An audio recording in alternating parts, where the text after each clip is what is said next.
گناہگاروں کا انجام۔ حضرت موسیٰ کی وفات کے بعد ان کی قوم یعنی بنی اسرائیل کے لوگ آہستہ آہستہ گمراہ ہونے لگے اور بت پرستی میں مشغول ہو گئے۔ انہوں نے خدا کو بھلا دیا اور توریت کو بھی چھوڑ دیا۔ اللہ تعالی نے ان کو شرک و بت پرستی اور جہالت سے نکالنے اور حضرت موسیٰ کے دین کی طرف بلانے کے لیے ایک نبی کو مبعوث کیا جس کا نام ارمیا تھا۔ حضرت ارمیا علیہ السلام یروشلم کے لوگوں کے پاس پہنچے اور انہیں وحدانیت اور خدا کے دین کی دعوت دینا شروع کی۔ انہیں اللہ تعالی کی نعمتیں یاد دلائیں اور احکام خدا کے بارے میں بتایا، نیز انہیں برائیوں اور بت پرستی کی خرابیوں سے بھی آگاہ کیا اور عذاب الہی سے ڈرایا۔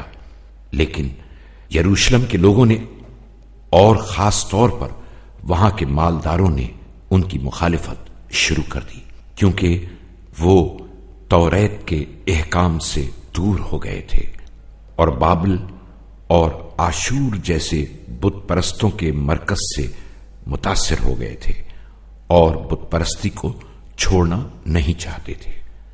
ان دنوں شہروں میں بڑی بڑی عمارتیں اور عظیم بت کدے بنے ہوئے تھے۔ وہاں کے لوگ بتوں کو سجدہ کیا کرتے تھے، ان کی مخصوص رسموں اور رواجوں پر عمل کرتے تھے۔ وہ امیروں جیسا لباس پہنتے اور رقص و سرور کی محفلیں منعقد کیا کرتے تھے۔ وہ اپنے گھروں میں سونے کے بت سجاتے تھے، جس کی وجہ سے یروشلم کے لوگ ان کی شان و شوکت کے دیوانے ہو گئے تھے۔ حضرت ارمیا نے ان لوگوں کو بت پرستی اور بیکار رسموں سے نکالنے کی بہت کوشش کی، لیکن ان پر کوئی اثر نہیں ہوا۔ ایک دن آپ یروشلم کے مرکزی علاقے میں پہنچے تو دیکھا کہ وہاں پر بہت سارے لوگ جمع ہیں۔ آپ نے موقع غنیمت جانا اور جو تحریر ہاتھ میں تھی اسے پڑھنے لگے اور فرمایا، اے قوم یہود، اللہ سے ڈرو اور حضرت موسیٰ کے دین پر عمل کرو تاکہ خدا تم پر رحم کرے۔ پھر آپ نے ان کو خطرے کا احساس دلاتے ہوئے فرمایا، اے لوگو، میں تمہیں بتا دیتا ہوں کہ اگر تم نے اللہ کی اطاعت نہ کی تو بابل کی فوج کے ہاتھوں مارے جاؤ گے یا قید کر لیے جاؤ گے۔ یروشلم ویران ہو جائے گا اور جو توریت تمہارے گھروں میں موجود ہے اسے آگ لگا دی جائے گی۔ یروشلم کے بادشاہ نے جب یہ سنا تو اس کو بہت غصہ آیا اور اس نے اللہ کے نبی حضرت ارمیا علیہ السلام کو ایک تنگ و تاریک قید خانے میں ڈلوا دیا۔ کئی سال تک حضرت ارمیا قید خانے میں رہے۔ اس دوران یروشلم کے لوگ برائیوں میں ڈوبتے رہے، یہاں تک کہ پورا یروشلم ظلم و ستم کی لپیٹ میں آ گیا۔ اس زمانے میں بابل پر بخت النصر کی حکومت تھی، جو بہت ظالم انسان تھا۔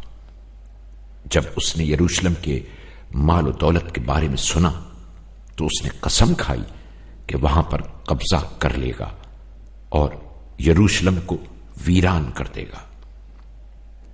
بالآخر وہ دن بھی آ گیا اور یروشلم کے لوگ جو کہ بت پرستی میں مشغول تھے، اچانک انہوں نے ایک عجیب چیز دیکھی۔